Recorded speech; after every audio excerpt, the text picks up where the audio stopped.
중국을 살릴 대만이라는 주제를 가지고 발표를 하게 된 제1청년부 김하은입니다. 다음 주 월요일부터 목요일까지 진행될 대만 선교 사역에 앞서서 먼저 대만이 어떤 나라인지 알고 우리가 올바른 기도 제목 붙잡고 기도로서 동역하기 위해 이 발표를 준비하게 되었습니다. 짧은 시간이지만 집중해 주시고 제가 부족하더라도 기도하는 마음으로 함께 들어주시길 바랍니다. 먼저 순서는 다음과 같은데요. 먼저 대만, 타이완이란 어떤 나라인지 간단하게 소개를 해드리도록 하겠습니다. 그리고 대만의 역사와 정치, 그리고 이 속에서 알 수 있는 사회 문화적인 요소들도 함께 나누도록 하겠습니다. 마지막은 이제 다음 주에 대만의 새로운 역사가 시작되어지는데요. 그 일 앞에 우리가 가질 기도 제목에 대해 나누고 발표를 마치도록 하겠습니다. 네, 먼저 대만은 이제 통상적으로 타이완이라고 부르는데요. 타이완 안에서는 보시다시피 중화민국이라는 국명을 쓴다고 합니다. 그런데 또 한 가지 놀라운 건 이제 타이완 안에서는 중화민국이라고 쓰는데 주요 이제 세계 주요 국제기구에서는 차이니스 타이페이라고 부른다고 하는데요. 그 이유는 중국의 원칙, 타이완은 중국 안에 있는 것이다 라는 그런 원칙에 따라서 국제기구에 갈 때는 중화민국 타이완이라는 말을 쓰지 못하고 차이니스 타이페이라는 말을 쓴다고 합니다. 타이완의 면적은 남한의 3분의 1이고요. 민족은 대륙인이 14%, 대륙인은 이제 중국 본토 사람을 말합니다. 그리고 타이완인이 84%, 원주민이 2%를 차지하고 있고요. 언어는 중국어가 공용어입니다. 수도는 타이페이로 타이완이 여기에 위치해 있고 이제 수도는 북부에 위치해 있는데요. 이 타이페이는 서울의 약 절반 크기 정도 되고 인구는 여기 통계에는 2,359만 명으로 되어 있는데 현재 시점으로 보면 거의 2,500만 명이라고 생각하시면 될 것 같습니다. 그리고 종교는 불교와 도교가 절반 이상을 차지하고 있고요. 기독교는 아주 현저하고 아주 상대적으로 낮은 율을 기록하고 있습니다. 네, 타이완 보시다시피 여기에 타이페이 수도가 있고요. 타이완의 핵심 사상은 민족, 민권, 민생을 중시하는 이 삼민주의로 헌법을 채택해서 정치를 하는 입헌민주공화제입니다. 그리고 정부 형태는 한 명의 총통과 그 아래 5권 분립인데요. 총통은 이제 국가 원수를 의미합니다. 그래서 지금 현재 총통은 차이잉원이라는 분이고 14대 총통으로 최초 여성 총통이라고 합니다. 그리고 그 아래 5권 분립으로는 이렇게 나와 있는데 저희가 입법, 행정, 사법은 알고 있지만 이제 고시 감찰은 생소하실 것 같아서 말씀을 드리자면 고시는 이제 공무원을 선발하고 관리하는 역할을 하고요. 그리고 감찰은 공무원을 감시하는 역할을 한다고 합니다. 네, 그럼 이제 대만의 역사와 정치에 대해서 설명을 하도록 하겠습니다. 대만의 역사는 이렇게 크게 6가지로 나눌 수 있는데요. 제가 진하게 표시한 이 네덜란드와 청, 일본을 기억하고 이제 발표를 들어주시면 되겠습니다. 먼저 네덜란드 식민 시기 이전 역사입니다. 타이완에는 약 500개가 넘는 그런 선사 유적지가 있다고 하는데요. 그 선사 유적지에서 출토된 출토물을 추정해 보았을 때 선사시대 타이완에는 말레이 인도네시아 계통의 종족이 거주했다고 합니다. 그래서 말레이 인도네시아는 여기에 위치해 있고요. 그리고 이제 1590년에 포르투갈 한 선단이 타이완 북부에 도착을 해서 잠시 거주를 하게 됩니다. 근데 그때 이제 포르투갈 사람이 이 타이완을 아름다운 섬이라고 부르게 되고 서양에 나가서도 그렇게 소개를 하는데요. 현재에도 아름다운 섬이라고 검색을 하면 포르투갈어에는 타이완이라고 뜨더라고요. 네, 그리고 이제 네덜란드의 식민 시기가 1624년에서 1662년으로 이렇게 진행이 되는데 네덜란드 식민 시기의 첫 스타트는 네덜란드의 동인도 회사입니다. 이 동인도 회사란 동쪽 인도 지역에 대한 무역, 식민지 경영 등을 위해서 여러 회사가 통합해서 설립한 특허 회사를 말하는데요. 그래서 이 1624년에 네덜란드 동인도 회사가 현재 타이완 남부 지역에 거주지를 건설하고 식민지를 삼으려는 준비를 하게 됩니다.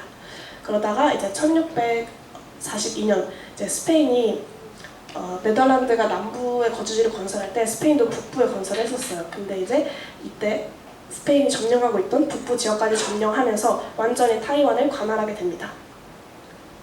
그리고 이 사이에 이제 중국에서는 어떤 일이 있었냐면요. 명나라에 이제 만주족이 침입을 하는 상황이 있었어요. 그래서 명나라가 매우 혼잡해지고 중국 대륙이 되게 혼란스러웠는데 그때 당시에 이제 중국에서 타이완으로 넘어오는 그런 중국인들, 이주민들이 많았다고 합니다. 근데 그 이주민들, 중국인들에 대해서 네덜란드가 중과세 정책을 시행을 했어요. 그래서 과세를 많이 매기고 뭐 농지 소유를 하지 못하게 그렇게 막는 정책들을 했는데 당연히 이렇게 반항심과 왜 이렇게 하나 이런 게 일어나겠죠? 그래서 이제 중국 사람들이 이때 아주 크게 봉기를 합니다. 그래서 이에 대해서 네덜란드가 통치 기반이 매우 약해진 계기라고 해요.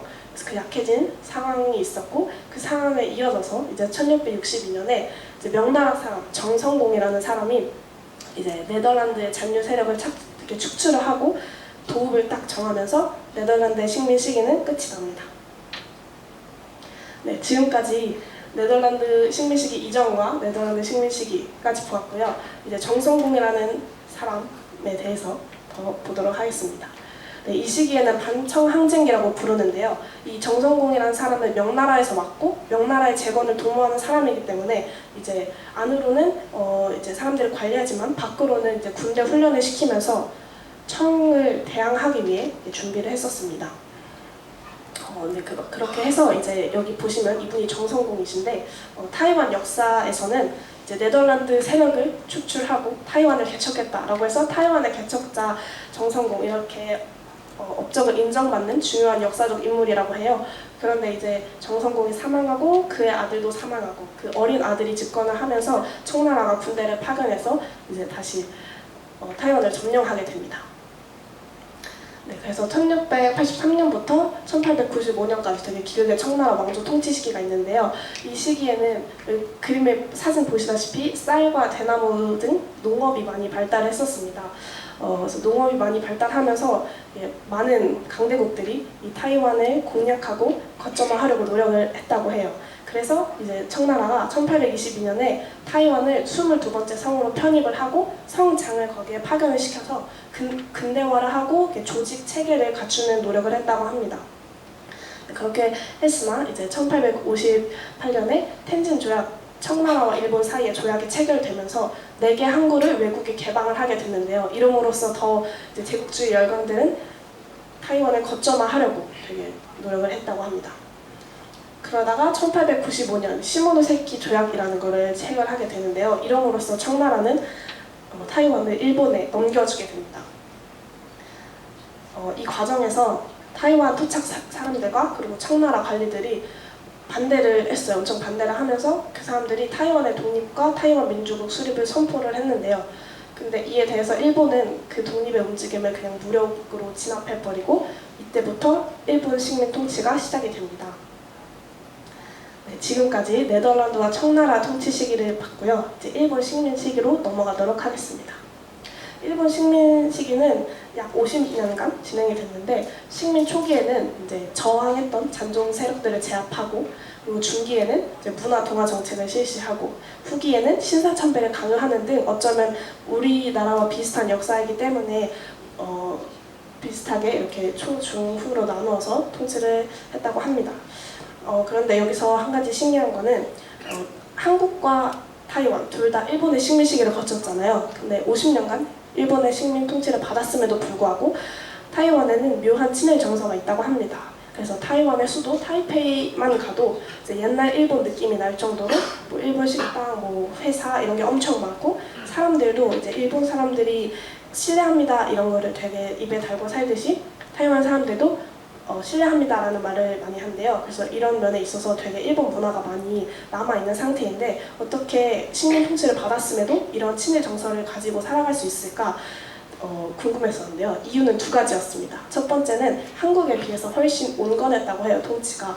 그리고 2번째는 반중 친일 정서 때문인데요. 왜 한국에 비해서 통치가 온건했냐면 일본의 식민 시기 이전에 한국과 대만이 비교해 봤을 때 한국에 비해서 대만은 상대적으로 그 정치 체계가 독립적이고 독자적인 정치 체계가 없었고 또 뭔가 그때 당시에 한국은 양반 이런 계층 계급들이 많았는데 타이완은 그런 지배계층이 뚜렷하지 않았기 때문에 상대적으로 온건한 통치가 가능했다고 합니다. 그리고 반중 친일 정서는 이제 중국과 대만은 대치를 하고 있는 상황이에요. 그래서 나는 반중이기 때문에 친일이다 이런 정서가 또 한몫한다고 합니다. 네, 이제는 1945년 이후 역사를 말씀드리려고 하는데요. 이 부분은 이제 좀 더 정치적인 것들이 많이 들어있어서 정치를 중심으로 얘기하도록 하겠습니다. 정치에 대해서 이야기하기 이전에 주요 정당 두 개가 나오는데요. 먼저 첫 번째는 중국 국민당입니다. 쉽게 말하면 보수당이라고 생각하시면 되고요. 중국에서 넘어온 당입니다. 그리고 민주진보당은 말 그대로 진보당입니다.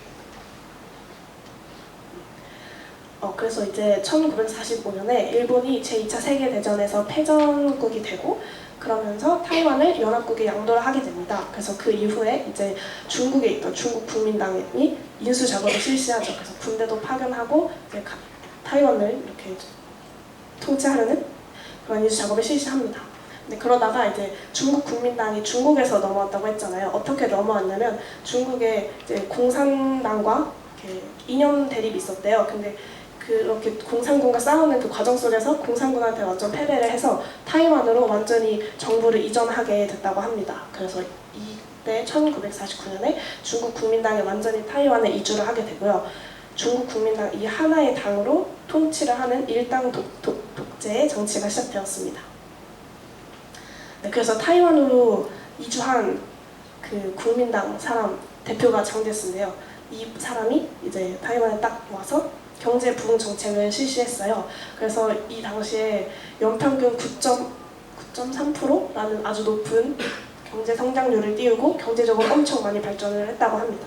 근데 한편으로 경제적으로 많이 발전을 했지만 외교적으로는 고립화의 추세가 있었다고 해요. 그래서 이제 유엔에서 축출되고 뭐 미국과 일본과 단교를 하는 등 뭔가 성장을 많이 했으나 외교적으로는 고립되고 나라로서 인정받지 못하는 그런 역사가 있었다고 합니다. 자, 이후에 1988년 계엄령이라는 게 해제가 되면서 이제 새로운 총통이 취임이 되는데요. 계엄령이 해제되면서 이제 국가를 다스리는 것은 군사력보다 헌법의 효력이 높아지는 시기라고 보시면 될 것 같습니다. 네, 이후에 주요 정치인들을 한번 뽑아봤어요. 그래서 처음에 이제 리덩후이라는 최초 타이완 출신의 총통이 취임을 하게 됐는데요. 이분은 이제 중국 국민당 보수당이었음에도 불구하고 이분의 정치는 민주화를 매우 추진하는 정치였습니다. 그래서 민주화를 추진하는 거에 있어서 방해가 되어지는 그런 법적인 요소들을 다 제거하고 최초로 이제 국민들이 직접 투표할 수 있게 그런 제도를 시행하는 등 민주화를 위해서 많이 노력했다고 합니다. 그리고 그 이후에 첸수이벤이라는 총통이 취임을 하게 되는데요. 이분은 최초 야당 민주진보당으로 이제 취임을 하게 됩니다. 이분 또한 역시 여러 분야에서 개혁을 추진을 했었는데요. 특별히 하나 보실 거는 이제 타이완의 방위력 증강을 위해서 미국으로부터 무기를 사오는 것을 추진을 했다고 해요.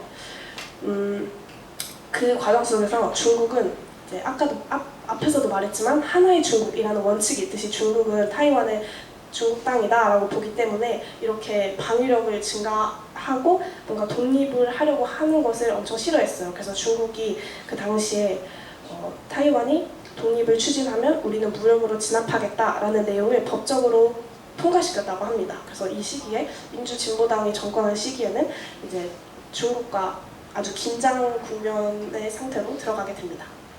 그랬었고 이제 그 이후에 마잉주라는 총통 다시 정권 교체가 일어나는데요. 또 중국 국민당이신 마잉주 총통이 취임을 하시게 되는데 이분은 결론적으로 집권 1년 만에 내각 총사퇴를 단행하게 됩니다. 그래서 그 내각에 있던 중국 국민당 본인과 함께한 그 사람들이 그냥 다 바뀌었어요.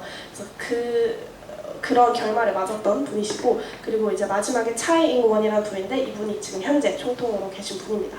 이분은 이제 민주진보당이시고 저기 보시면 독립파라고 쓰여 있는데 이 말은 아까 말한 것처럼 이제 대만을 하나의 독립적인 국가로 독립하기 위해서 계속 시도하고 움직이는 그런 파를 말합니다. 그래서 여기 보시면 이분도 그랬지만 민주진보당이기 때문에 독립을 엄청 하려고 노력을 하면서 현재 중국과 별로 사이가 좋지 않다고 보시면 됩니다. 여기까지 이제 중국의 정치와 역사 이렇게 알아보았는데요. 이제 이 속에서 알 수 있는 좀 사회적인 이야기를 해보도록 하겠습니다. 이 역사를 보시면서 느끼셨을 수도 있지만 대만은 상당히 복잡한 정체성을 가지고 있는 나라입니다. 완전히 중국인이라 할 수도 없고 완전히 대만 사람이라고도 할 수 없는 그 사이에 있는데요. 이에 대해서 정부가 공식적으로 조사를 했다고 해요. 근데 조사 결과 혈연적으로 98%가 중국에서 이주해온 그 한족계 혈통이라고 하고 2%가 원주민이라고 합니다. 그럼 결론적으로 혈연적 관점에서 봤을 때는 대만 사람이자 중국 사람인 거죠. 그리고 문화적으로 봤을 때도 같은 중국어를 사용하고 또 한자를 사용하기 때문에 중화 문화권에 속해 있다라고 이렇게 공식적으로 통계를 냈다고 합니다. 그런데 이제 대만 국민들은 또 역사관에 따라서 이 정체성이 나뉜다고 해요. 그래서 대표적으로 두 가지의 역사관이 있는데요. 첫 번째 사람 중심 역사관은 혈연과 비슷하게 우리의 뿌리는 중국이다, 우리는 계승하는 사람들이다 라고 생각하는 사람들이 있고, 또 반대로 공간 중심의 역사관, 지금 내가 살고 있는 이 땅, 그래서 우리의 역사는 중국사가 아니라 네덜란드가 딱 통치하기 시작할 때부터 우리의 대만사는 시작이다, 이렇게 보는 사람이 있다고 합니다. 그래서 사실은 아까도 말했지만 이제 정권, 집권하는 그런 정당에 따라서, 그리고 또 이렇게 국민들 개인의 역사관에 따라서 정체성이 많이 바뀐다고 해야 될까요? 네, 그래서 그런 상황인데 이제 최근에 국립정치대학에서 조사하는 결과에 따르면 이제 한마디로 정리했을 때 대만 국민들은 영토와 국민이라는 정치적인 입장에서는 대만 사람이다, 이런 대만 중심적 정체성을 가지고 있으나 문화적인 부분에서는 중국 중심적인 정체성을 가지고 있다고 합니다.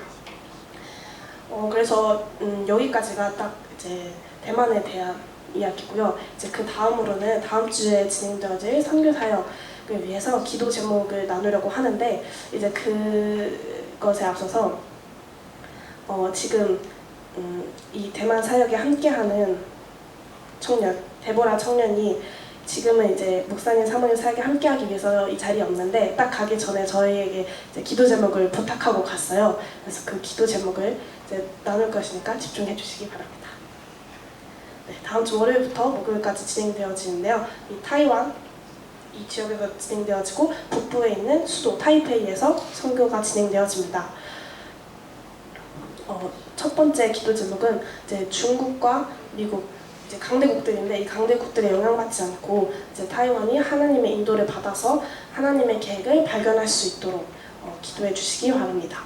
그리고 이 기도 제목을 이제 전달받는 과정에서 데보라 청년에게 들었던 말이 있는데요. 대만은 중국보다 전도를 하고 이제 복음의 훈련 시스템을 세우기가 훨씬 더 수월하대요. 왜냐하면 중국은 전도를 전도가 불법이고 대만은 전도가 합법이라고 합니다. 그리고 중국과 대만은 같은 언어를 사용하고 있기 때문에, 그리고 대만에서 중국으로 오는 것을 전혀 막지 않기 때문에 대만에서 복음을 정말 훈련시키고 그 제자들이 중국으로 가서 또 이렇게 전도를 하고, 이런 과정들이 대만에서 시작되는 게 더 수월할 것이라고 생각을 하시더라고요. 그래서 그렇게 말씀을 해주셨어요. 그래서 이제 두 번째 기도 제목이 중국 복음화를 위해서 이제 대만의 그 전도 훈련의 베이스 캠프가 시작될 수 있도록, 그래서 이제 중국으로 제자를 파송하는 나라가 될 수 있도록 함께 기도해 주시길 바랍니다. 그리고 마지막으로는 대만 예우사랑교회와 메이화 전도사님을 위해서 기도해 달라고 하셨는데요. 이제 메이화 전도사님 보시는 분이 메이화 전도사님이시고 대만 예우사랑교회를 이끌어가고 계신다고 합니다. 그래서 특히 메이화 전도사님이 이끌어가고 계시기 때문에 전사님에게 오력과 제자의 만남이 임하고 말씀을 자신에게 적용할 수 있도록 기도해 주시길 바랍니다. 네, 추가적으로 대만 예우사랑교회 가족들인데요. 가족들도 포함해서 함께 기도해 주시길 바랍니다. 네, 그럼 이상으로 대만에 대한 발표 마치도록 하겠습니다. 감사합니다.